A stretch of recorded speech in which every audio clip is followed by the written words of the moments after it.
ಬೆಂಗಳೂರಿನ ಕೋಗಿಲು ಲೇಔಟ್ಗೆ ಬಿಜೆಪಿಯ ನಿಯೋಗ ಭೇಟಿ ಕೊಟ್ಟಿದೆ. ಆರ್ ಅಶೋಕ್ ಅವರ ನೇತೃತ್ವದಲ್ಲಿ ನಿಯೋಗ ಭೇಟಿ ಕೊಟ್ಟಿದ್ದಾರೆ.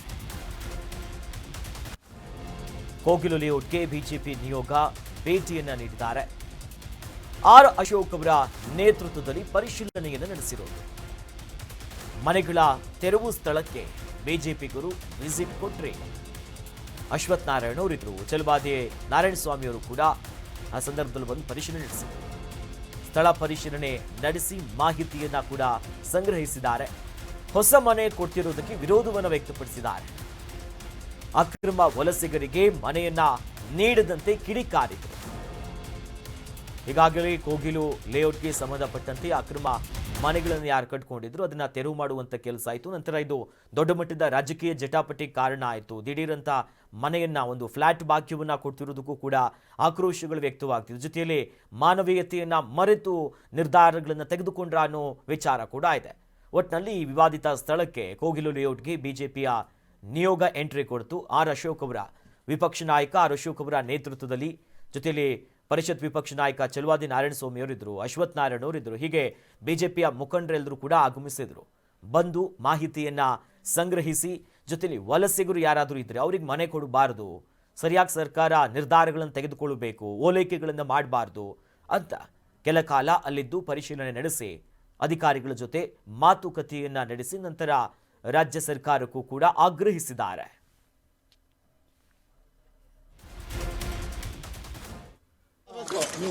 ಮುಂದೆ ಬಂದ್ಬಿಡಿ ಬಿಡ್ರಿ, ಮೂವ್ ಮಾಡಕ್ ಬಿಡ್ರಿ, ಆ ಕಡೆ ಬನ್ನಿ. ನಡ್ರಿ ನಡ್ರಿ ನಡ್ರಿ ನಡ್ರಿ, ಏನ್ ನಡ್ರಿ ನಡ್ರಿ ಎಲ್ಲರೂ ಹಿಂದೆ ನಡ್ರಿ, ಹಿಂದೆ ಬರ್ರಿ. ಅನಿಲ ಬಾ,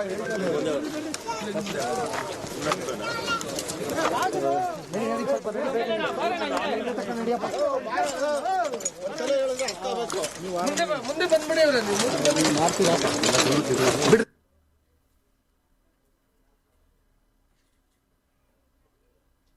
ಇಲ್ಲಿ ಮುಚ್ಚಾಕಿ ಬಾಂಗ್ಲಾದೇಶಿಗಳು ಅಲ್ಲ ಅನ್ನುವಂತ ಮುಚ್ಚಾಕಿ ದೇಶದ ಸುರಕ್ಷತೆ, ನಮ್ಮ ಬೆಂಗಳೂರಿನ ಸುರಕ್ಷತೆ ಮತ್ತು ಕರ್ನಾಟಕದ ಸುರಕ್ಷತೆಗೆ ಎಲ್ಲ ಒಂದ್ ಕಡೆ ಧಕ್ಕೆ ಆಗ್ತಿದೆ, ಆತಂಕ ಇದೆ. ಇದನ್ನ ಇಲ್ಲಿ ಮುಚ್ಚಾಕಿ ಬಾಂಗ್ಲಾದೇಶಿಗಳು ಅಲ್ಲ ಅನ್ನುವಂತ ಮುಚ್ಚಾಕುವಂತ ಪ್ರಯತ್ನ ಇವತ್ತು ಈ ಕಾಂಗ್ರೆಸ್ ಸರ್ಕಾರದಿಂದ ಆಗ್ತಿದೆ. ಬಹಳ ಮುಖ್ಯವಾಗಿರೋದು ನಮಗೆ ಈ ಬಾಂಗ್ಲಾದೇಶಿಗಳು ಅನ್ನುವಂಥದ್ದನ್ನ ಪತ್ತೆ ಹಚ್ಚಿ ಇವ್ರನ್ನ ದೇಶದಿಂದ ಹೊರಗೆ ಹಾಕುವಂತ ಕೆಲಸಗಳು ಈ ತಕ್ಷಣ ಆಗ್ಬೇಕು ಅನ್ನೋಂಥದ್ದು ನಮ್ಮ ಬಹಳ ಸ್ಪಷ್ಟವಾಗಿರುವಂತ ಬೇಡಿಕೆ ಆಗಿದೆ. ಇವತ್ತು ಇದಕ್ಕೆ ಕೇರಳ, ತಿರುವು, ಇಲ್ಲಿ ಯಾರು ನೀವು ನೋಡಿದ್ದೀರಾ? ಯಾರು ಒಬ್ರು ಮಲಯಾಳಿ ಇದ್ದಾರಾ? ಒಬ್ಬರೇ ಮಲಯಾಳಿಗಳಿದ್ದಾರಾ? ಇದೇನಂದ್ರೆ ಜಾಲ. ಇನ್ನೊಬ್ರು ಆಂಧ್ರದವರು ಅಂತ ಹೇಳ್ತಾರೆ, ಇನ್ನೊಬ್ರು ಕೇರಳ ಅಂತ ತಿರುಕೊಡ್ಲಿಕ್ಕೆ ಏನ್ ಗೊತ್ತಿದ್ದು? ಬಾಂಗ್ಲಾದೇಶದಿಂದ ವೆಸ್ಟ್ ಬೆಂಗಾಲ್ ಬಂದು ವೆಸ್ಟ್ ಬೆಂಗಾಲಿಂದ ಇಂಥ ಸಾಫ್ಟ್ ಲ್ಯಾಂಡಿಂಗ್, ಇಂಥ ಕೇರಳ, ಆಂಧ್ರ ಪ್ರದೇಶದಲ್ಲಿ ಸಾಫ್ಟ್ ಲ್ಯಾಂಡಿಂಗ್ ಆಗಿ ನಮ್ಮ ನಗರಕ್ಕೆ ಒಳಗಡೆ ಬಂದಿರುವಂತದ್ದು ಇಲ್ಲಿ ಬಹಳ ಸ್ಪಷ್ಟವಾಗಿ ವ್ಯಕ್ತ ಆಗ್ತಿದೆ. ಹಾಗಾಗಿ ಇಲ್ಲಿ ಒಂದು ನಗರ ನೋಡಿದಿರಲ್ಲ, ವಸೀಂ ನಗರ. ಕರ್ನಾಟಕದ ಕಾಂಗ್ರೆಸ್ ಸರ್ಕಾರ, ಸಿದ್ದರಾಮಯ್ಯ ನೇತೃತ್ವದ ಈ ಟೋಪಿ ಸರ್ಕಾರ ಇಷ್ಟು ದಿನ ಕರ್ನಾಟಕದ ಕನ್ನಡಿಗರಿಗೆ ಟೋಪಿ ಹಾಕಿ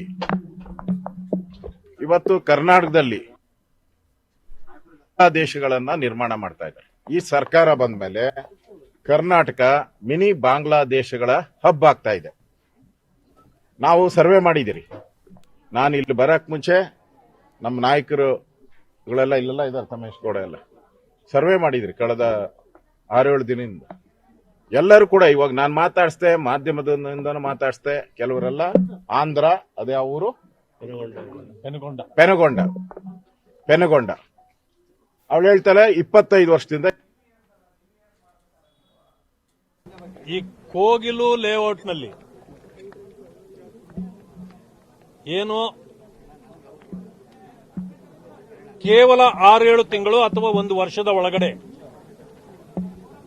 ತಲೆ ಎತ್ತಿರ್ತಕ್ಕಂಥ ಮನೆಗಳನ್ನ ನೆಲಸಮ ಮಾಡತಕ್ಕಂಥ ಕೆಲಸವನ್ನ ಸರ್ಕಾರವೇ ಮಾಡಿದ್ದು. ಹಾಗಿದ್ರೆ ತಪ್ಪು ಮಾಡ್ತಾ ಸರ್ಕಾರ? ಅದು ಸರಿ ಮಾಡ್ತಾ ತಪ್ಪು ಮಾಡ್ತಾ? ಎಲ್ಲರೂ ಹೇಳಿದ್ದು ಸರಿ ಮಾಡಿತು ಅಂತ. ಮೊನ್ನೆ DCM ಅವರು ಹೇಳಿದ್ರು, ಅವರೆಲ್ಲರೂ ಕೂಡ ಅನಧಿಕೃತವಾಗಿ ಬಡಾವಣೆಯನ್ನ ನಿರ್ಮಿಸಿಕೊಂಡಿದ್ದಾರೆ, ಯಾವುದೇ ಕಾರಣಕ್ಕೆ ಅದನ್ನ ನಾವು ಸಹಿಸಿಕೊಳ್ಳೋದಿಲ್ಲ, ಡೆಮಾಲಿಷನ್ ಮಾಡ್ತೀವಿ ಅಂತ ಮಾಡಿದ್ರಿ. ಯಾರೂ ನಿಮ್ಮನ್ನ ಪ್ರಶ್ನೆ ಮಾಡಲಿಲ್ಲ.